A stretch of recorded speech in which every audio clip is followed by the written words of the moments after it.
Okay. Surendra Naidu గారు నమస్తే అండి. మేడం నమస్తే మేడం.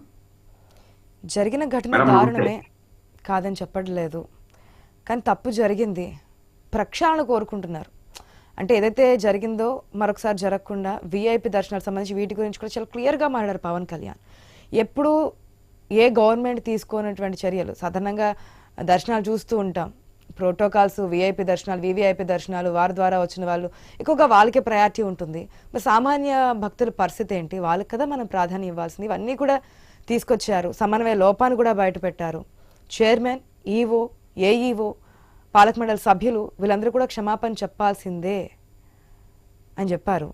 ఏంటి, అదేవిధంగా పోలీసుల గురించి కూడా మాట్లాడారు, పోలీస్ వ్యవస్థకు సంబంధించి. ముందుగా మీకు ప్యానల్లో ఉన్నటువంటి మిత్రులకు, అదేవిధంగా ఐ న్యూస్ చూస్తున్నటువంటి ప్రేక్షకులకు అందరికి కూడా శుభోదయం తెలియజేసుకుంటూ, మేము ఆల్రెడీ చెప్పాం మేడం, ఏదైతే పవన్ కళ్యాణ్ గారు, అదేవిధంగా మంత్రులు, గౌరవ ముఖ్యమంత్రి నారా చంద్రబాబు గారు అందరూ కూడా ఏదైతే విశాఖపట్నంలో మన రాష్ట్రానికి 2 లక్షల కోట్ల పెట్టుబడులు వచ్చి ఉత్సాహంగా జరుగుతున్నటువంటి సందర్భంలో ఇలాంటి విషాద సంఘటన జరగడం చాలా బాధగా కలిగించి, వెంటనే ఉటావుటిన చంద్రబాబు గారు మంత్రులందరినీ కూడా పురమాయించడం, ఆగమేఘాల మీద మంత్రులందరూ కూడా 5 మంది మార్నింగ్ అంతా రావడం, ఎవరైతే చెత్తగాత్రులు ఉన్నారో వీళ్ళందరికీ కూడా మెరుగైన వైద్యం అందించాలి, ఆ ఖర్చులన్నీ కూడా ప్రభుత్వమే చూసుకుంటుంది అని చెప్పడం, వెంటనే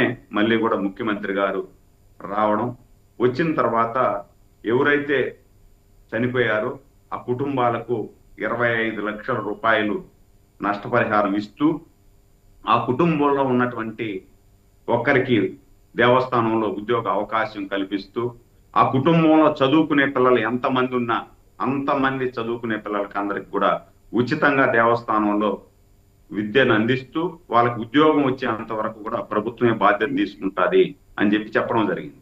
అంటే సంఘటన జరిగిపోయింది. సంఘటన జరిగిపోయిన తర్వాత దాన్ని ఎలా ఓవర్కమ్ కావాలా, అంటే మనం ఏదో వచ్చినామా తూతూ మంత్రంగా పరామర్శించినామా వెళ్ళినామా అనేది కాకుండా, పరామర్శతో పాటు ఆ కుటుంబంలో ధైర్యాన్ని నింపుతూ, ఏదైతే మేము చనిపోయిన వారిని ఎవరిని తిరిగి తీసుకొని రాలేం కానీ వాళ్ళు లేని లోటు, వాళ్ళు ఉంటే మిమ్మల్ని ఏ విధంగా చూస్తారో దానికంటే 100 రెట్లు అధికంగా మేము మీ కుటుంబాన్ని ఆదుకుంటాం, మీ కుటుంబాన్ని అన్ని విధాలా ఆదుకుంటామని చెప్పి చంద్రబాబు గారు, దాని తర్వాత పవన్ కళ్యాణ్ గారు కూడా స్పందించడం చేయడం జరిగింది. దీంతో పాటు నిన్న బోర్డు మెంబర్లు కూడా దాదాపు 3-4 బోర్డు మెంబర్స్, సుచిత్ర ఎల్లా గాని వీళ్ళందరూ కూడా కలిసి మళ్ళా మా తరఫున మేము ఒక 15 లక్షల రూపాయలు మేము ఇస్తున్నాము అని చెప్పి ఇవ్వడం, ఆ 15 లక్షలు కూడా ఇంకా బోర్డు మెంబర్లు ఎవరైనా ఇచ్చినా కూడా ఆ డబ్బులంతా కూడా ఆ కుటుంబాలకే ఇస్తామని చెప్పడం, ఇవన్నీ కూడా జరిగింది. ఇవన్నీ ఒక ఎత్తు అయితే, ఈ సంఘటన జరిగిన తర్వాత పరామర్శకి వస్తున్నటువంటి ఒక బాధ్యతాయుతమైనటువంటి మాజీ ముఖ్యమంత్రిగా పులివెందుల ఎమ్మెల్యే పరామర్శకు వస్తున్నాడు. వచ్చేటప్పుడు ఇప్పుడు పవన్ కళ్యాణ్ గారు ఆల్రెడీ హాస్పిటల్లో ఐసీయూలో పరామర్శిస్తున్నాడు. పరామర్శించేటప్పుడు మీరు ఒక 15 నిమిషాలు ఆగండి, పవన్ కళ్యాణ్ గారు లోపల పరామర్శిస్తున్నారు అంటే 15 నిమిషాలు ఆగేదానికి ఏం మేడం వీళ్ళకి? 15 నిమిషాలు ఆగేదానికి ఏదో కిరీటం కింద పడిపోయినట్టు వెంటనే అక్కడ దిగి నడిచి వాళ్ళ దగ్గర అంతా జేజేలు కొట్టించుకుంటూ పులివెందుల పులి, మనం వచ్చే దేనికి వస్తున్నాం? దుర్ఘటన జరిగింది. దుర్ఘటన జరిగిన దాంట్లో బాధ్యులు ఎవరు ఉన్నారో వాళ్ళని పరామర్శించేదానికి వచ్చేటప్పుడు మనం ఒక పద్ధతి అనేది ఉండాలి కదా మేడం. దీంట్లో ఒక చిన్న విషయం చెప్తాను మీకు. లాస్ట్ 5 సంవత్సరాల వీళ్ళ వైసీపీ పాలనలో కార్పొరేషన్ ఎలక్షన్ జరిగింది తిరుపతిలో.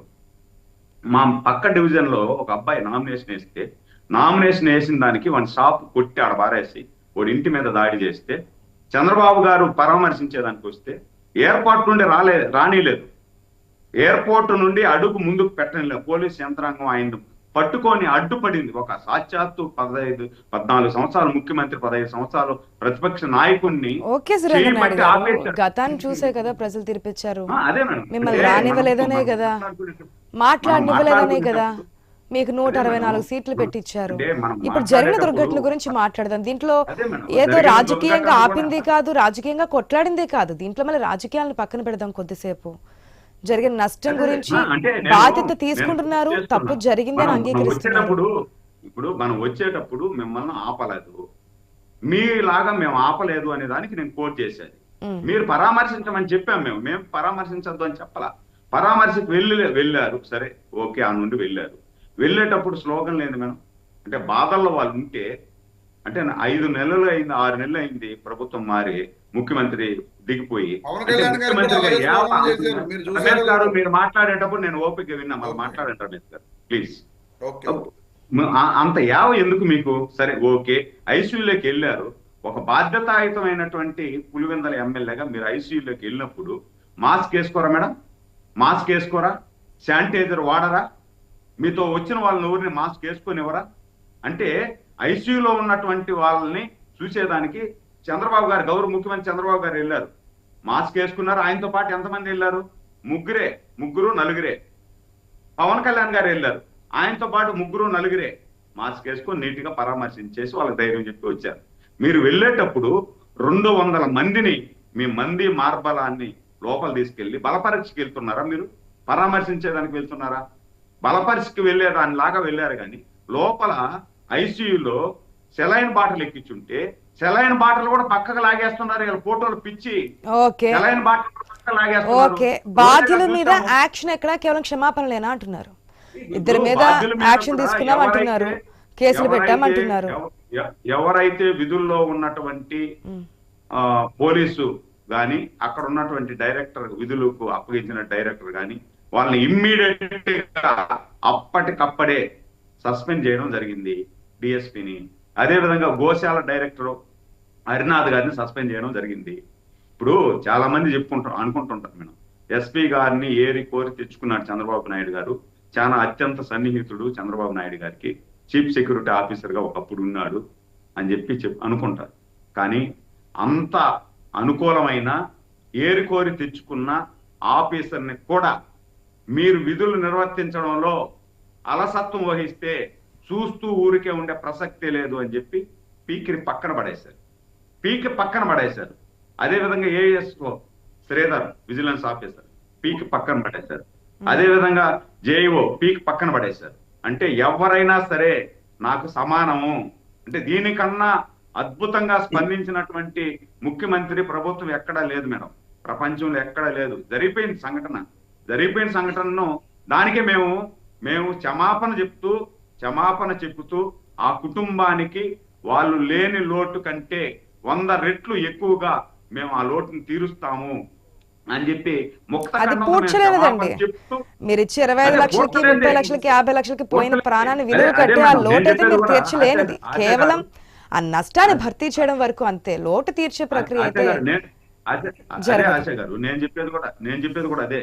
మనము జరిగిపోయిన సంఘటన వాళ్ళని తీసుకురాలేకపోయినా ఆ కుటుంబానికి వాళ్ళు ఉంటే ఏ విధంగా ఆ కుటుంబాన్ని ఆదుకుంటారో దానికన్నా 100 రెట్లు ఎక్కువగా దేవస్థానమే మీ ఇల్లు, మీ కుటుంబాన్ని దేవస్థానం అడాప్ట్ చేసుకుంటాది. దేవస్థానం మీ కుటుంబాన్ని అడాప్ట్ చేసుకొని అన్ని విధాలా ఆదుకుంటాది అని చెప్పి డైరెక్ట్ గా చంద్రబాబు గారి ఇచ్చినటువంటి డైరెక్షన్ ప్రకారం బోర్డు నిర్ణయం తీసుకునింది. వాళ్ళని ఏదైతే చంద్రబాబు గారు పరామర్శించేటప్పుడు శతగాత్రులు ఉన్నారు, వీళ్ళందరూ కూడా ఇంత జరిగినా కూడా సార్ మాకు సెంటిమెంట్, మాకు దేవుడు దర్శనం కావాలి అంటే వాళ్ళని ప్రత్యేకంగా బస్సులో తీసుకెళ్లి ప్రత్యేకమైనటువంటి దర్శనం చేపించి వాళ్ళని మళ్ళా ఏసీ బస్సులో తీసుకెళ్లి ప్రత్యేకంగా వాళ్ళ ఇంట్లో దిగబెట్టి మీ సమస్యలన్నిటికీ కూడా మేము ఉన్నాం, మీరు అధైర్యపడద్దండి, మీ వెనకాల మేము ఉన్నామని చెప్పి ధైర్యం చెప్పేసి వచ్చింది ప్రభుత్వం. అలా ఉండాలా. కానీ మీరు 5 సంవత్సరాలలో మీరేం చేశారు? మీరు కూడా అన్నమయ్య ప్రాజెక్ట్ లో 33 మంది వేరే ప్రాసెస్ తర్వాత మాట్లాడాక ఆ తర్వాత వేరే ప్రాసెస్ రమేష్ గారు, సురేంద్ర నాయుడు గారు, ఒక నిమిషం.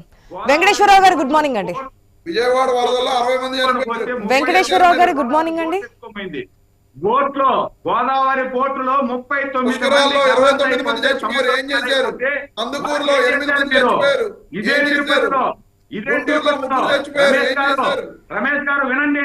రమేష్ వినండి గారు, ఇదేంటి సురేంద్ర నాయుడు గారు, కరోనా ఒక్క నిమిషం. సందర్భంలో చాలా ఘటనల్లో చాలా మంది మృతి చెందారు. ఇప్పుడు ఆ అన్ని సంఘటనల గురించి కాదు కదా, టోకెన్లకు సంబంధించి మొన్న జరిగిన ఘటనకు సంబంధించి మాట్లాడుతున్నాం. ప్లీజ్ అండి సురేంద్ర నాయుడు గారు, ప్లీజ్.